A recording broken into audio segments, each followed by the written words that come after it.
Global War 36 enthusiast here with Operation Live and Let Die, turn 16.2, USSR. It is January 1944. Reviewing turn 15.7, there was an unsubmerged Italian coastal submarine in Sea Zone 81. The American transport that wanted to move from Sea Zone 82 through the Suez Canal carrying an infantry would have hit that unsubmerged submarine, and that would have prevented the movement from occurring. And then reviewing 16.1, Panzer J built a fortification in the British Midlands. There are special fortification zones like cities where one fortification protects a zone from every location. So London has a fortification and it's protected from every direction, whether it's attacked from Sea Zone 25 or attacked from the British Midlands. If you refer to page 58, 12.8, you can see all the special fortification zones. But the British Midlands isn't a special fortification zone, so when Panzer J built his fortification there, he needed to specify what border he was building it on. I have contacted him about this, and he meant to clarify that he was building it on the border with London. Before I start my turn, I just want to compliment my opponents. I've come up with some tree analogies. Panzer J is like the willow. He demonstrates tremendous flexibility without breaking. Fighting Irish is Australian Bullock, the hardest tree, the hardest wood there is in the world. Here we are, Panzer J and I are ganging up on Fighting Irish, and he is so resilient and strong. He is putting up such a fight. It looks like Suez is not going to fall. I don't know now if London's going to fall. He's just a fierce opponent, even 1 versus 2. Really, really excellent playing. If you look at Panzer J's flexibility, Fighting Irish destroyed the entire Kriegsmarine, but Panzer J just built a ferocious Luftwaffe. And then Fighting Irish cleverly countered that with massed anti-aircraft artillery and even threatened Italy, but Panzer J just moves 8 fighters to northern Italy. And instead he transitions to starting, it looks like he's going to transport armor. Builds 2 armor in northern England, and it transports with panzers in western Germany. So he just constantly, whatever Fighting Irish throws his way, he's just flexible and finds some way around it. I am out of my depth versus these 2 players and have massive respect for them. So what tree am I? I'm old growth giant sequoia. Young giant sequoia has very strong wood and is quite resilient, but as the giant sequoia ages, it becomes very brittle and easily breaks. Boy, can I relate to that. Old and easily broken. Okay, let's get back to Operation Live and Let Die. So, 4 tech rolls. I'm going to roll for Advanced Mechanized at 7. I'm going to do PBE for my long-range aircraft roll at 7. I'm going to do a radar roll at 7. And improved factories at 7. So let's start off with the Advanced Mechanized Infantry at 7, and I rolled a 6, so I failed. Now let's do the all-important PBE for long-range aircraft. Boy, I'd really love to succeed here. Let's see what happens. I rolled an 11! Yes! Alright, so there is hope that I could get this victory point. The game is near the end, and I just need one more 50-50 chance for that to work. Okay, let's look at radar. Maybe I should zoom in on that a little bit more. It doesn't really matter on that first roll because I did miss. You could still see, but we'll zoom in a bit just for your ease. Let's do this. Okay, so I think I said radar at a 7. 9. Okay, so I succeed with radar, and then improved factories also at a 7. And I got a 7. So I got 3 successes. That is fantastic. It doesn't really matter on these other ones because the game is unlikely to go long enough for me to develop. You know, like for example, on radar I'm at stage 2, so on average I would need 4 more turns and it's already turned 16, so what are the chances it's going to make it to turn 20? But what the heck. I just, also, my heart goes out to Panzer J. Oh, so painful. The last 2 turns, he's got 1 out of 5 techs. Just brutal luck. But he's so resilient and just, he has such grace and composure. Again, massive respect. Okay, so USSR purchases. Let me get the camera over there a little bit for you. See if we can make it. There we go. You could see it on the edge there. Okay, so Soviet purchases. I'm going to purchase 2 militia, 1 infantry, 1 advanced artillery, 11 cavalry, and 2 fighters for a total of 64. So these guys are 33. The 2 fighters, 10 each, so 53. 4 for the advanced artillery, 57. 3 for the infantry gets us up to 60, and then the 2 militia, 64. I don't save any. CCP purchases, I have 18. I'm going to get, these 2 militia are off to the side for my recruitment. I'm going to get 2 militia and 2 infantry. All told, that's 10. And then I'm going to complete the airfield that I started last turn in Nanking and complete the fortification that I started.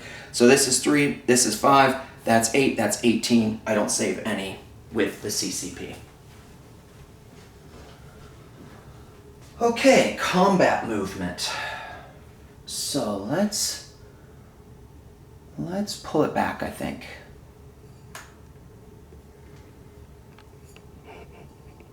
Zoom out. Is it this way to zoom out? Okay. Yeah, that should be good for most of my combat movement. 1 infantry moves from Primorsky Krai into eastern Manchuria, right here. So that will make Japan go down 1, and the USSR goes up 1 to 56. Japan's at 17. 1 heavy strategic bomber is going to fly from Kwangtung to Hong Kong for carpet bombing. 6 militia, 4 infantry, 4 mountain infantry, 2 cavalry, and 2 fighters and 1 tactical bomber move from Kwangtung to Hong Kong. So basically, everything that's in Kwangtung is going to go into Hong Kong, and except this 1 CCP infantry. Because I had, in that territory, I had 5 CCP infantry. Only 4 of them are going to go into that attack. Note that Hong Kong is a mountain city. So it gets a +1 for the defenders, or I'm sorry, it gets, +1 for all the infantry class defenders in the city, and Fighting Irish has only infantry class units. And then it's mountain, so I have to have a -1 for all my land units attacking into Hong Kong. There's 5 militia, 1 Anzac infantry, and 1 FEC infantry. Okay. I want to talk about Burma a little bit. Boy, I thought long and hard about going here into Burma, where there are 6 Gurkhas, 5 FEC infantry, and 2 militia. But those Gurkhas are just hard as nails, and I even if I sent everything in, I would have likely lost. I could not prevail. So I have to leave that. Good defense, again, Fighting Irish. So instead, I'm going to send 11 infantry, 3 CCP cavalry, 1 Soviet cavalry from Annamtonkin into Siam.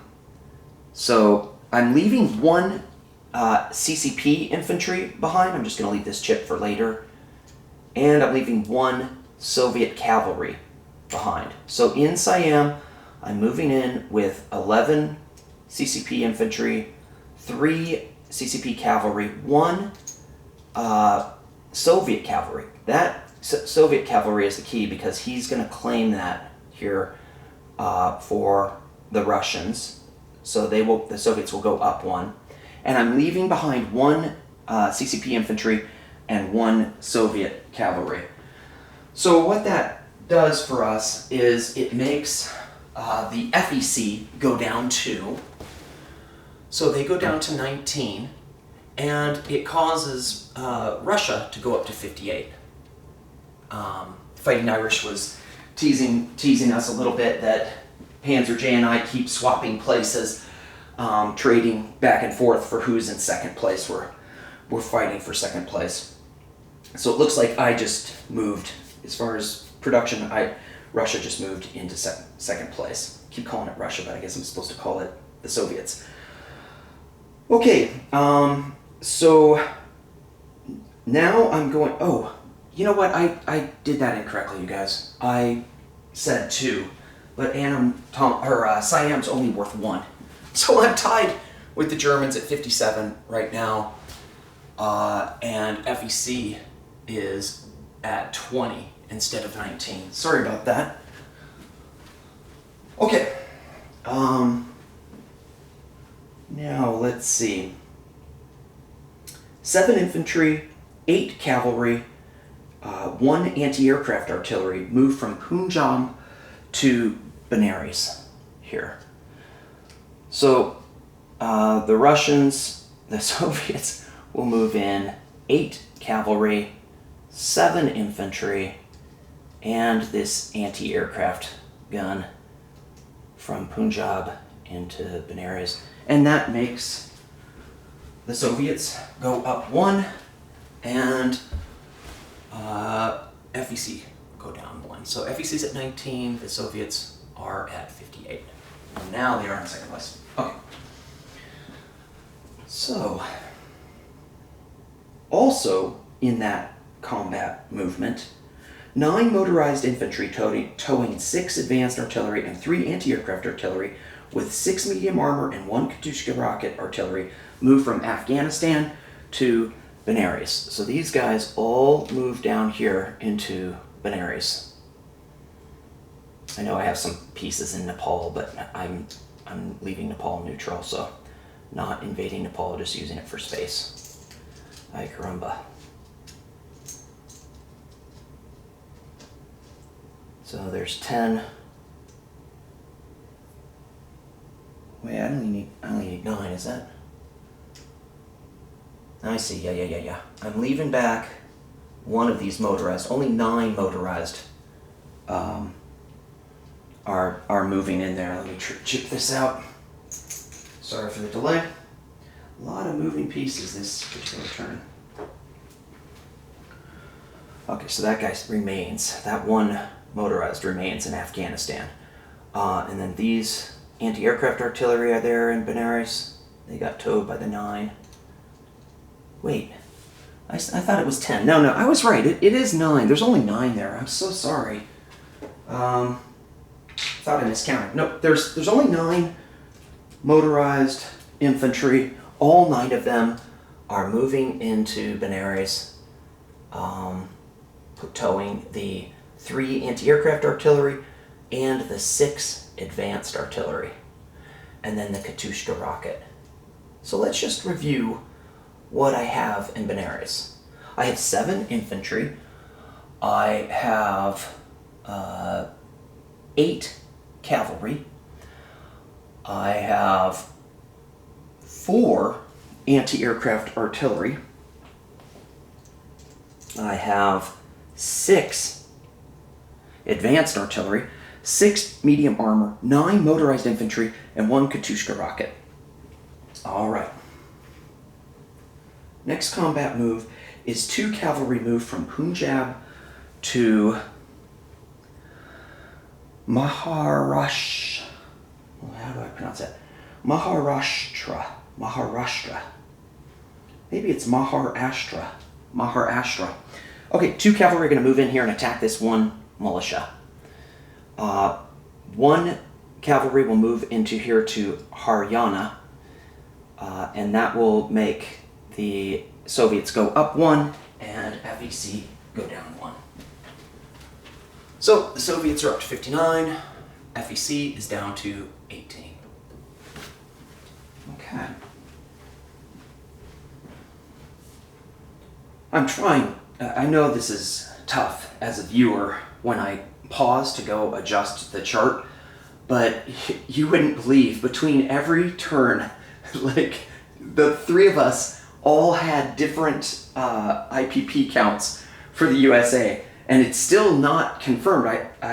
People aren't exactly sure who has it right, so I'm really trying to be diligent, and I know as a viewer that's tough. Even me explaining this is taking some time, but there is a reason why I'm being slow and methodical, because hopefully my score will be accurate for my opponents. The count that I have will be accurate. Okay, one cavalry, oh, I already said that. One submarine. Okay, let's go over here, because I tried to get my screen for the submarines. I think I got it. Okay, I think we'll get our submarine moves. So one submarine moves from C-Zone 79 to C-Zone 23 for convoy raiding. We're going to convoy raid the West Atlantic line, which is worth 5. Both of those submarines are going to do that raid. Then one submarine moves from C-Zone 48 to C-Zone 32 and is going to raid the East Atlantic line.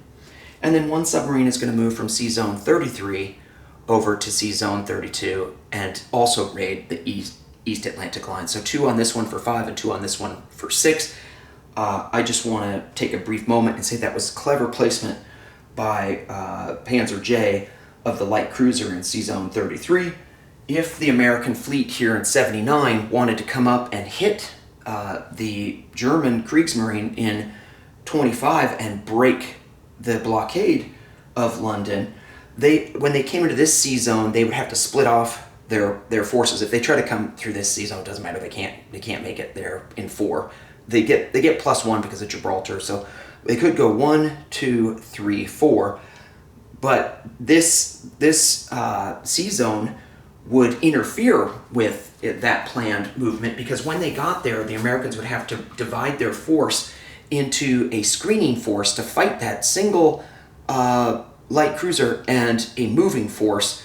And so what would happen is after they succeeded, if you look at page 40, 9.7, Combat with Screening Forces, Section B, it says, quote, if the screening force wins, for example, it eliminates all enemy units or they retreat, the moving force immediately moves into the next C-Zone where it may conduct a regular naval combat or an amphibious assault, but not both. So you can go here, divide up into a screening force and a moving force, and then the moving force can only move 1 more. It can't move 2 more. So that was really clever of Panzer J to just put the single light cruiser there. Tip my hat. Okay, so after that long spiel praising Panzer J, now I'm going to declare war on Germany. As Germany and I had discussed 5 turns ago, we made an agreement that in exchange for those fighters that I leased Germany, I don't know if you remember Russia sending Lend-Lease fighters to Germany, and 7 IPP to northern Italy. That wasn't even part of our agreement, but just as that Italian monetary Lend-Lease was just a gesture of friendship. And in exchange, Panzer J agreed at that time that Russia could take the 5 territories that border Russia, the 3 Baltic states, and then these 2 eastern territories of Poland. So I am declaring war on Germany. Let's get this. We don't need to be centered on the subs anymore. Let's see if we can get this about here. Maybe that will help viewers see what's going on. So, one tank destroyer moves from Smolensk into Latvia. One tank destroyer moves from Smolensk into Lubelski. One infantry moves from northern Belarusia into Estonia. 3 infantry move from northern Belorussia into Latvia. 3 infantry and 1 tank destroyer move from southern Belorussia into Lubelski. 3 infantry and 1 tank destroyer move from western Ukraine into eastern Poland.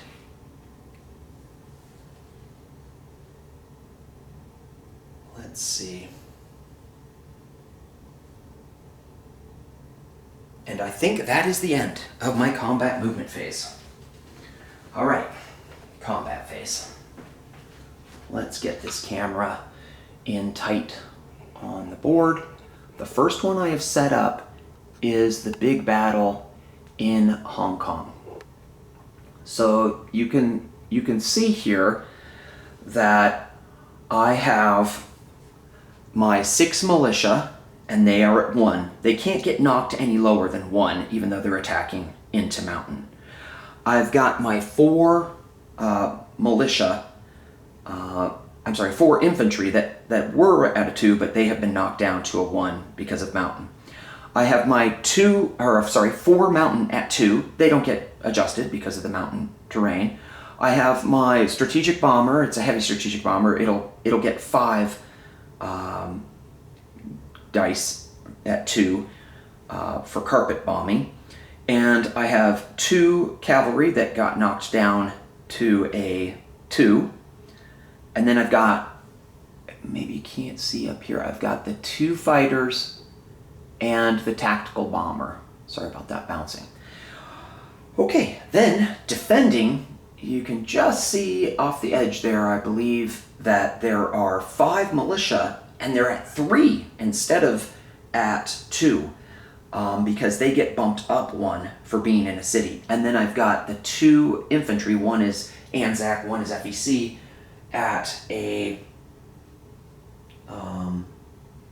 5 because they've been bumped up 1 for the city. Also importantly, all 7 infantry class units for fighting Irish have a 1 for target selection versus vehicles. And I've got 2 vehicles in there, the 2 cavalry for the Soviets. I really want the Soviets to capture Hong Kong because that would give me another +1 towards strategic objectives. You know, every time the Russians capture an additional 1.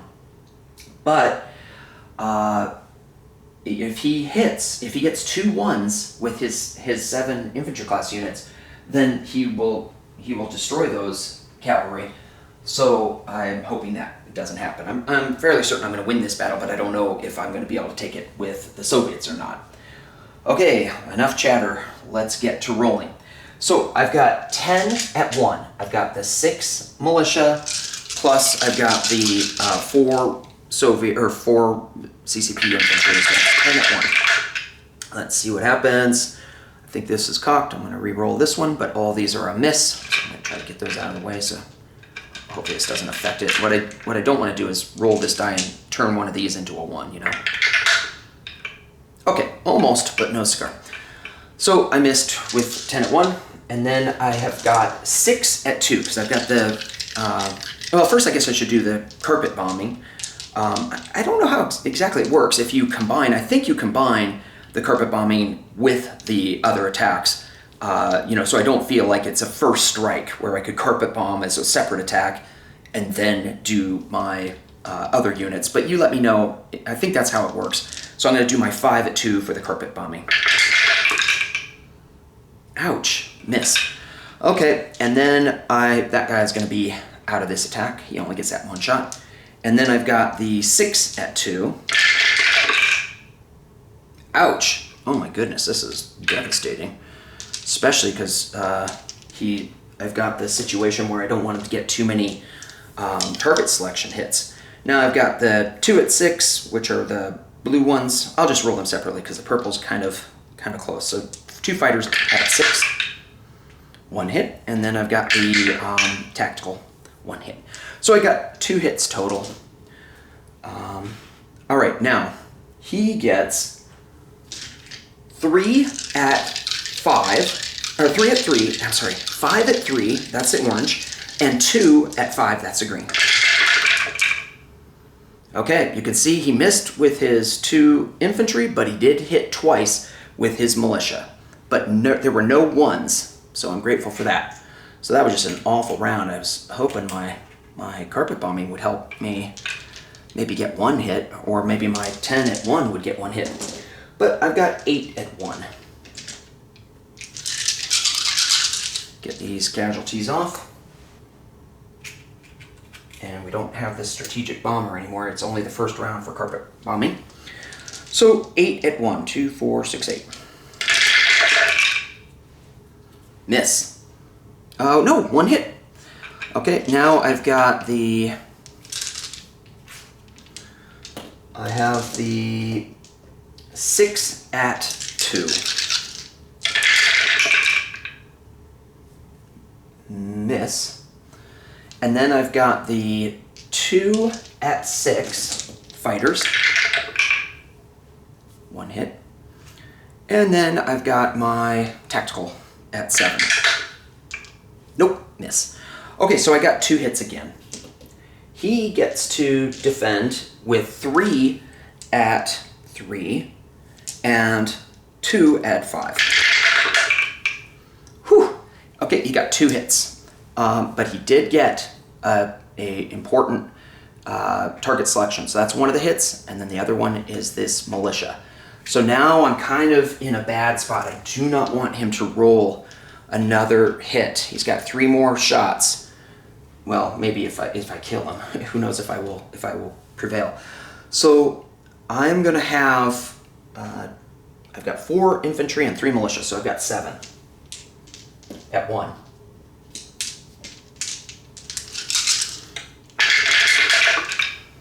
Okay, I got 2 hits. Man, I could have used that earlier. All right, and then I've got the 5 at 2. I used to have 6 at 2, but because one of the cavalry was killed, I have 5 at 2. Miss. I just need 1 more hit. Then I've got the 2 fighters at 6. Hit. And just to be on the safe side, I'll roll the tactical bomber. Okay, so barely killed him. So he gets, oh, I should have taken off those 2 guys from before. So he has 1 militia defending at 3, and then the 2 at 5. And I don't want him to roll a 1. Oh! Good defense, Fighting Irish. Okay, so that's 1 cavalry, and it'll be CCP that captures Hong Kong. Okay. So CCP will go up to 15, FEC will go down to 16. Let's get out of CCP marker. That was a good battle. Exciting ending.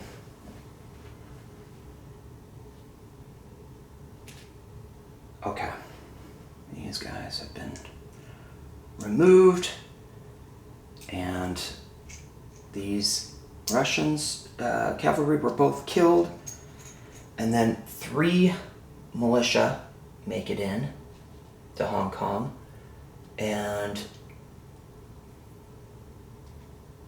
3 infantry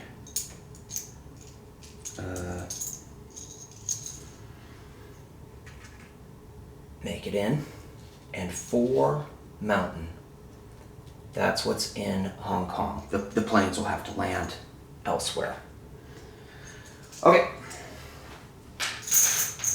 So, let me look at my sheet for what is the next combat that we're going to do. Alright, so now there's 2 cavalry attacking at 3, and this is in the Maharashtra.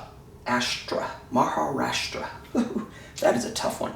So I've got 2 cavalry at 3, and he has 1 militia at 2. Here's my 2 cavalry at 3. I'm going to re-roll this one. Hit. And then he has the militia. Miss. So I do capture Maharashtra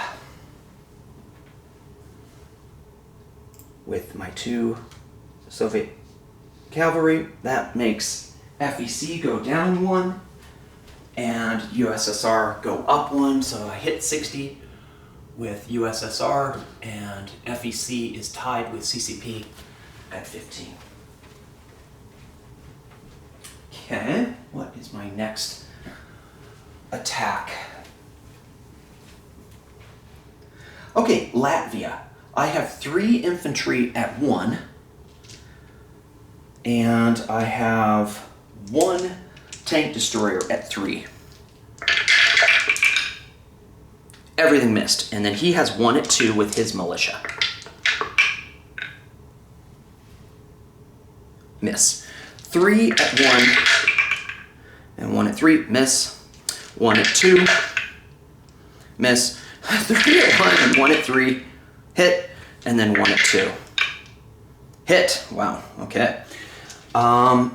So in Latvia, I only take it with 2 infantry and a tank destroyer, and that is not worth any points. Okay. Then the next one is Lubelski, where I have 3 infantry and 2 tank destroyers versus 1 militia at 2. So the tank destroyers at 3, militias at 1, or the infantry's at 1. Wait. I might have rolled this wrong. I'm so used to attacking into terrain. But actually, my infantry was attacking at 2. I'll have to rewatch this and see if I hit him earlier. But anyway, in this attack, I missed with everything. Now he gets 1 at 2 for his militia. Miss. Same thing for me. 3 at 1 and 2 at 3. Miss. And 1 at 2. Miss. 3 at 1, 2 at 3. I keep seeing 3 at 1. It's 3 at 2. Again, I'll have to go back and look and see. But it's a miss. Miss. I'm going to take these guys out and put these guys in so I can see it psychologically. Okay, so 3 at 2 and 2 at 3. Okay, hit. And then 1 at 2. Miss.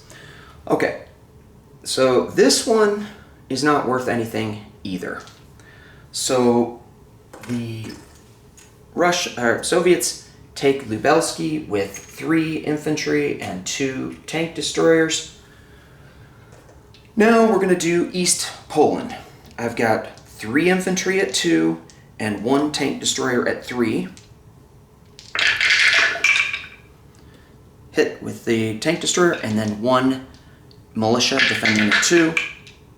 Miss.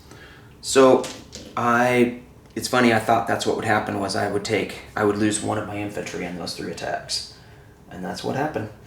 Unless I rolled a 2 earlier and killed that guy thinking that I only attacked at 1 in Latvia. That's what I'll have to check. So now East Poland is worth 1. So the Soviets go up to 62. The Germans go down to 56. Well, it's actually, the Germans actually have 58, counting the 2 from Vichy. All right. Let me double check that I've completed all my combat. Oh, no, I haven't, because I still have 2 convoy raids. So I have a convoy raid on the West Atlantic line in C-Zone 23. I'm doing this twice. This is a flat roll. I get a +2 for being a submarine, and Fighting Irish gets +2 for radar technology with Great Britain. The max I could do is 5. So here's my first, and red is the attacker, white is the defender. So my first submarine attack, I do 1 point of damage. Here's my second submarine attack, same place, no damage. Okay, that's 1. And then in C-Zone 32 against the East Atlantic line, I have 2 submarine attacks. So here's the first one. Red is the attacker, white is the defender. So I do 2 points of damage, and then a second attack, none. So altogether, I did 3 IPPs damage to the UK. So I have Great Britain right now at 30, exactly 30 IPPs in the bank.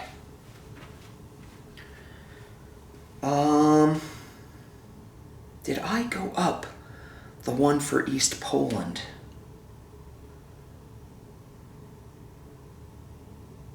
Yes, I did, and then I talked about how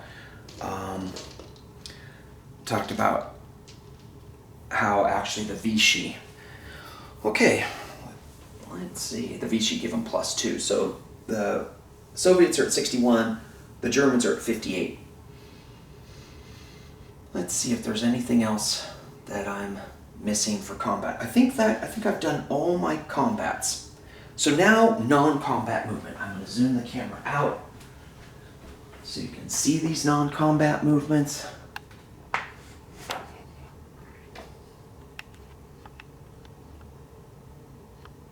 Okay.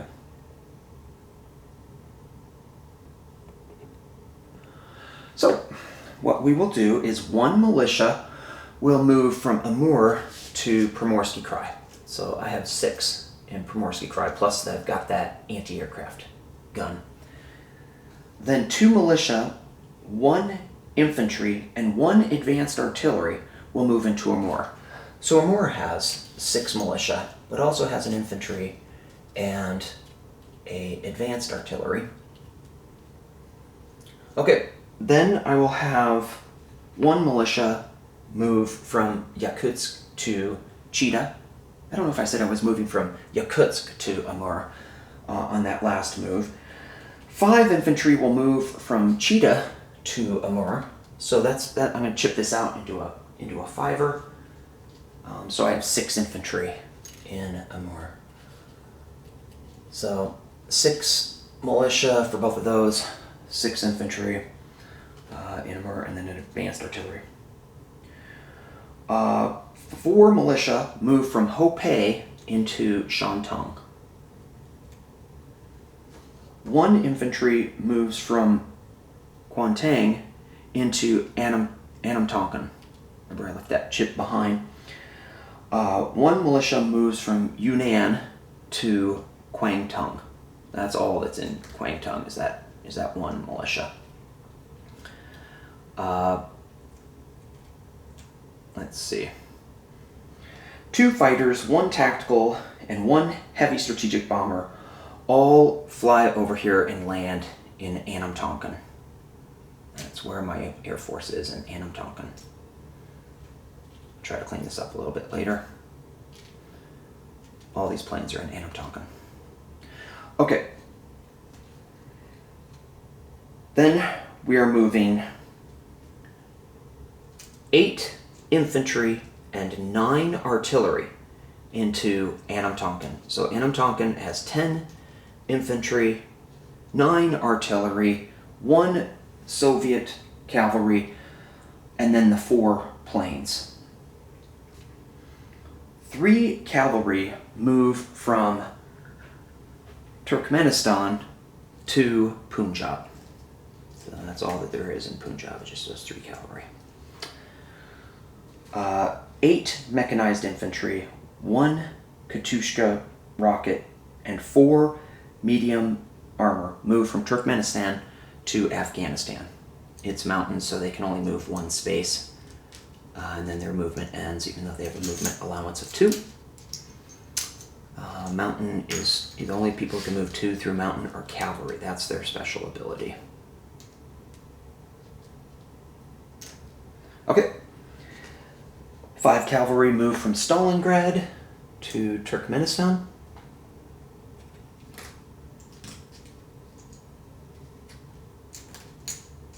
So at the end, I'm going to be building 11 cavalry there in Turkmenistan. I have 16 cavalry there. 4 tank destroyers move from Moscow to Kalmitskaya. I'm sure I'm slaughtering these names. 1 militia moves from northern Russia. You can see these chips here. It's my militia. 1 moves from northern Russia into Karelia.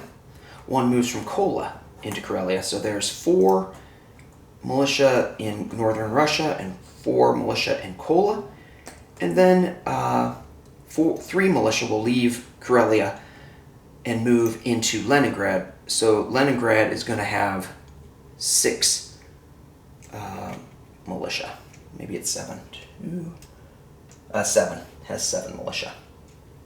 Okay. Now we have 2 tank destroyers move from Smolensk to Oral-Kursk.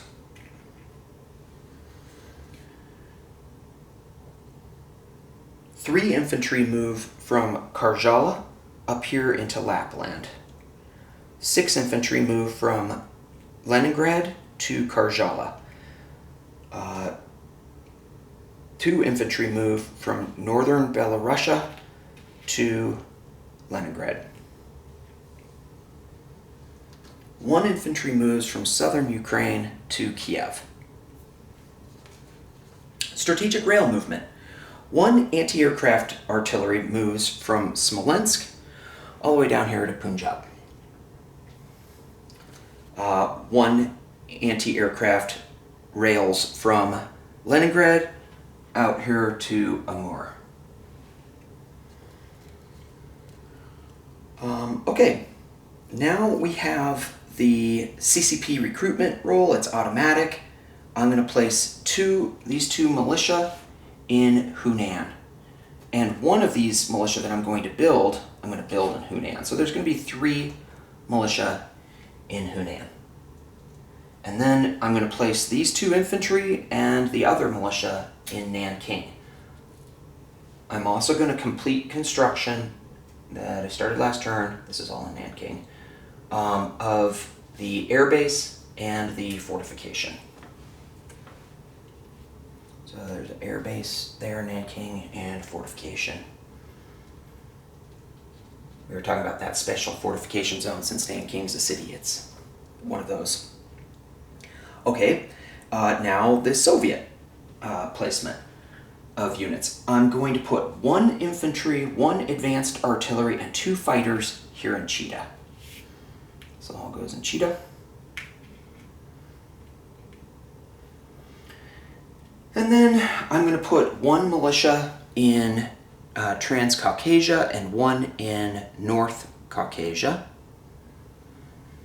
I'm going to put 11 cavalry in Turkmenistan. So I have 16 cavalry in Turkmenistan.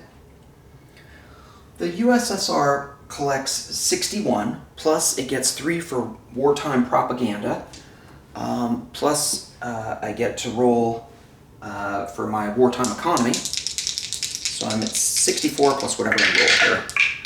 And I rolled a 5. Okay, so I get 69 with the Soviets. And then the CCP gets to collect 15 for territory, plus an additional 2 for adjacency to the Soviets. So the CCP ends the turn with 17.